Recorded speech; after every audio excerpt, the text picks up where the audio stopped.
You gotta be careful of man like Ruben Amorim, you know. Because that man will piss on your head and tell you it's raining outside, fam. I'm telling you, it's peak. What did we just witness there? The one thing that we definitely learned today, I'm assuming this community is coherent enough to have already known, is that if we actually get a decent four at the back manager, we can actually do something, you know. Because the first half, we saw the best of Manchester United players, given the fact that we didn't have everyone available. And second half, we saw the worst of this manager, bruv. How the hell do you look at a first half the way we played football? You could see the freedom the players were playing with, the happiness. Nothing to do with the coaching. You could see it. I don't think I've seen as many little flicks, passes round the corner in this manager's time here combined. The first half, Mason Mount, Sesko, bloody Dorgu, all these little flicks, Cunha. These man were enjoying life, bro. Do you know what I'm saying? They couldn't believe it. Do you know what I'm saying? Like, they finally, the handbrake was off. Finally. And they played like it. They played like they've been longing to play football like this in over a year. They've been starving. You saw it. Dorgu with an absolute chicken zinger, bro. This guy was looking at Michael Elise in the first half. I couldn't believe it. Do you know what I'm saying? And the mad thing is, yeah, man made a joke at the beginning. I was like, anyhow, I get some Dorgu GA today. Because people been onto Dorgu. 20 years old. I think maybe just turned 20 or 21. He's young. He was bought for 20 odd million. He was cheap anyway. Coming to a new country. Playing in a new system. No one's giving him the benefit of the doubt. I've seen that he's got raw materials there, raw potential in it. Like, he's got a decent touch. He's got a good, like, understanding of the game when it comes to linking play and stuff, the passes in between the lines. The final ball is not always there, granted. But I always give players time when I can see that they try and do the right things. Do you know what I mean? And I've always kind of seen that with him. So I've been a bit more patient than others. But the performance today in the first half was ridiculously good. Ridiculously good, man. He did all the things, yeah, that you would expect what you would want a modern winger to do. He was getting forward, he was linking play, but also because he's a defender, he gives you the extra security defensively. And obviously, when I saw Amorim there, I was like, you know what? Amorim put him there. I was like, yeah, typical Amorim, negative, innit? Because he's thinking about the defensive side of the game, innit? So even though it's a 4 at the back, you've got 5 defenders on, innit? You think you're slick. So it was always a 5 at the back anyway, because Dorgu's a defender. So the manager played a 5 at the back without really playing a 5 at the back, innit? He just thinks that we didn't notice, but we noticed. Do you know what I mean? But don't worry, innit? Because Ruben said, hold my beer, blood. 6 at the back, second half, bro. What you know about Dallo and Dorgu wing? What do you know about that? Do you know what I'm saying? Because we all thought we knew football, and Ruben Amorim said, nah, you don't know football. Man, I'm going to show you something different.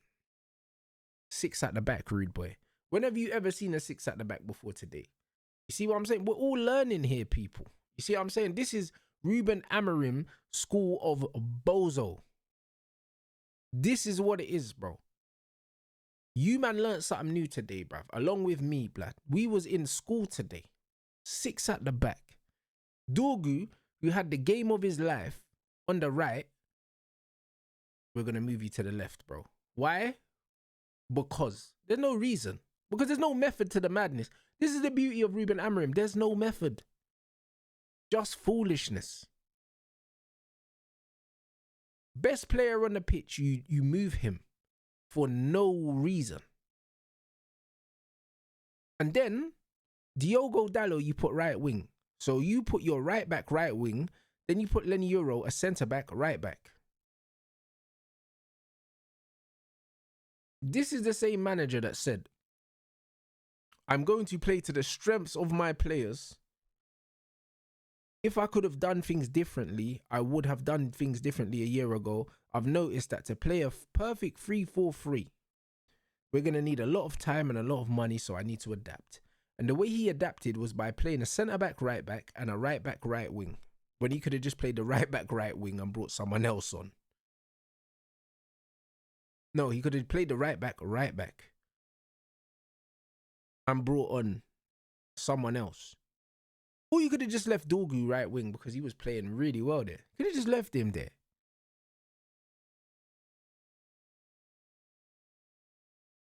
This guy's got problems, bro.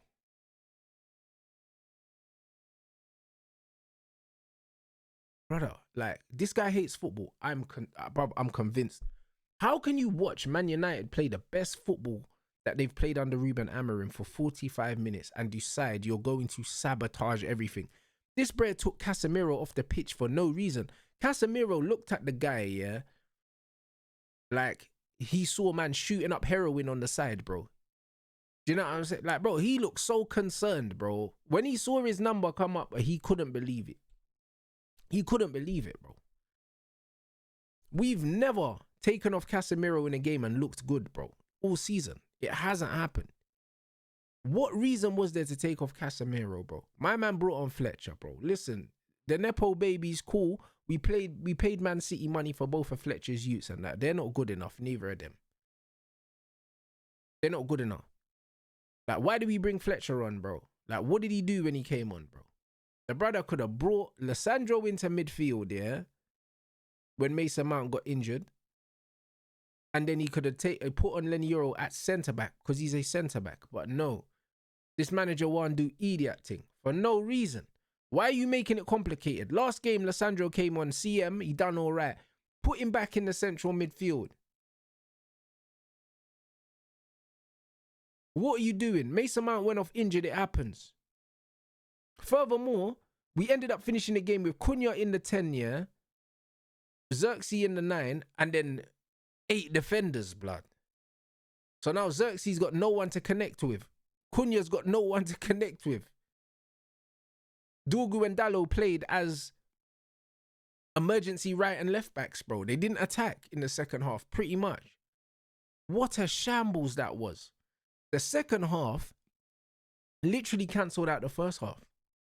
Literally. We were as bad as we were good, bro. 33% possession at home overall under this manager. 24% in the second half. Disgrace, bro. Disgrace. That's what that is. How are you doing that at home? Boxing Day, you know, in front of a fully packed Old Trafford, and you stunk the place out like this. Against a Newcastle team, in all fairness, never really looked like they were going to score today. That's the one positive I can say. That 4-4-2 mid-block that we played, yeah, the defensive lines were a lot closer together. We looked a lot more compact, a lot more resolute, and a lot less likely to concede. And that's the same shape that we set up with Ruud van Nistelrooy in charge anyway. 4-4-2 mid-block off the ball works, and it's easy to coach. And then attack was just freestyle in the first half. We don't need this manager. What are we paying him for? If you get any half-decent 4-at-the-back coach, yeah, we play good football. I'd go as far as say we don't even need a half-decent one. You could go and get Sean Dyche right now, or David Moyes, or any of these guys that know how to just set up a team off the ball, yeah? And these men are going to win these games comfortably. Comfortably. If anything, this manager has just shown us that we don't need him. Because as soon as he changed the shape of the team, we looked more natural, more fluid, more dangerous. All of these things. And none of that has to do with coaching, bro. You can't give a Brea credit, because if he knew what he was doing, he would have kept it going, bro. As soon as this guy started making substitutions, it just got worse and worse and worse and worse. Man brought on Malacia for no reason. Fletcher for no reason. Brought on Xerxes up front, yeah. Then decided to play Dorgu and Dalot on their strong side, so technically they would be crossing the ball in. But then you've taken off your box striker. But then on top of that, Xerxes not an outlet to run in behind. So you bring him on, and then you decide, yeah, that Dorgu and Dalot are not going to attack no more. They're just going to sit back and be the 6th defenders, yeah? So Xerxes just up there wrestling by himself, isolated. And then you move Cunha into the 10, and Cunha's lost as well because there's no one to connect with. Man literally shagged all of his players with them substitutions. Absolute disgrace of a second half, bro. And I was sitting there in the first half cheesing, you know. I was cheesing because I was like, bro, this is all I've wanted. All I've wanted since this manager's came in is just to see some coherent football. We've got decent players. We've seen it in passages, yeah, some of the football we can play. And he just ruined it, bro. For no reason. For absolutely no reason other than the fact that he's a clueless coward, bro. Brother, Prime Jose ain't playing a right back and a left back on the wings, bro. Prime Jose, you know. Like, what Ruben is doing, yeah, is literally rewriting the book of scumbag, bro. This is not Manchester United football. I don't care. I don't care. Like, I'm happy we got the 3 points, yeah, but bro, at what cost, blood? We can't keep playing like this. This brother gave us one thing with one hand and then took it away, bruv. Took it away with the other hand, bro. Man said, oh, don't worry, bruv. No more 3 at the back. Here's 6, blood. Is he all right? Now, honourable mention for Aiden Heaven as well, bruv. Another solid performance amongst that shit show of a second half, bro. Like, he's showing a lot of good composure, building out. Do you know what I'm saying? He's showing a lot of, just a lot of character.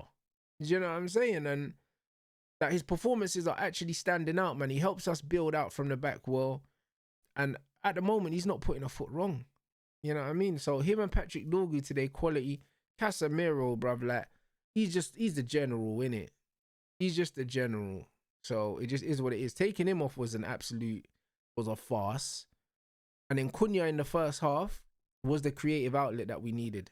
Do you know what I'm saying? And having Mount, Ugarte and Casemiro in the midfield meant that Cunha could create from the wide areas. And I said it before, like, he's our creative guy. He's our Bruno, innit? He's our Bruno. But him doing it from the left is better because it means that in central areas we can move the ball better. There's no hoofing in there. First half, Mount and Ugarte were complimented Casemiro well. They done all of his running. Do you know what I mean? Mount is not going to do loads, do you know what I mean, on the ball, but his running did help. Do you know what I mean? But shock horror, he's injured again. Hopefully Kobe's back soon. You know what I mean? And you can add Kobe into that midfield because Kobe, Cass and Ugarte can work. He can absolutely work. If you give Kobe the freedom that Mount had, Kobe can play some football, man. But bruv, man just wanted to finish on a positive because there's not many in it. Like that first half, like man was just thinking, yo, if we could play like this every week, yeah, all my prayers are answered. But under this manager, the only place we're going is straight to hell, blood. Or straight to sleep, blood. Whichever one happens first. Man might go sleep and not wake up and end up in hell.